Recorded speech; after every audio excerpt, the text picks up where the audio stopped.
ఇప్పుడు జరుగుతున్నటువంటి అంశంలో ఓబీసీ జిస్కి జిత్ని ఆబాది ఉస్కి ఉత్ని హిస్సేదారి అని ఏనాడైతే రాహుల్ గాంధీ గారు తీసుకున్నటువంటి మూమెంట్ మన కామారెడ్డిలో డిక్లరేషన్ అయిన తర్వాత అది ఒక పెద్ద స్థాయిలో, అంటే మేము వార్ రూమ్ పైన రన్ చేశాం కాబట్టి దేశ స్థాయిలో మన రాష్ట్ర స్థాయిలో బీసీల ఓట్ బ్యాంక్ అనేది 1983 నుంచి తీసుకుంటే ఎక్కువ టీడీపీ సైడ్ పోయేది. ఆ టీడీపీ సైడ్ ఉండేది, మెల్లగా బీఆర్ఎస్ సైడ్ టర్నప్ అయింది. మేము అబ్జర్వ్ చేసింది ఏంటంటే 2023 ఎలక్షన్లలో ఆ నినాదం తీసుకున్న తర్వాత బీసీలు మెజారిటీగా కాంగ్రెస్ పార్టీకి మొట్టమొదటిసారి 40 ఏళ్ల చరిత్రలో భయంకరమైనటువంటి ఓట్లు వేయడం జరిగింది. అంటే రాహుల్ గాంధీ గారు తీసుకున్నటువంటి ఆ ఒక్క నినాదం ఇవాళ ఒక పెద్ద మంత్రమై కూర్చున్నది.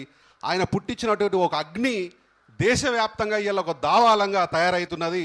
ప్రతి ఒక్కరు కూడా మా హక్కేంది, మా కులమేంటి, మా కమ్యూనిటీ ఇంత ఉన్నది, మాకు ఇంత హక్కు కావాలనే ఒక పోరాటాన్ని మనలో నింపినటువంటి గొప్ప నాయకుడు రాహుల్ గాంధీ. కాబట్టి వారి ఉద్దేశాన్ని ఏదైతే జిస్కి జిత్ని ఆబాది ఉస్కి ఉత్ని హిస్సేదారి ఏదైతే ఉందో దాన్ని బలంగా కూడా మీరు ముందు తీసుకుపోవాలి. మీరు ఎక్కడ భయపడాల్సిన అవసరం లేదు.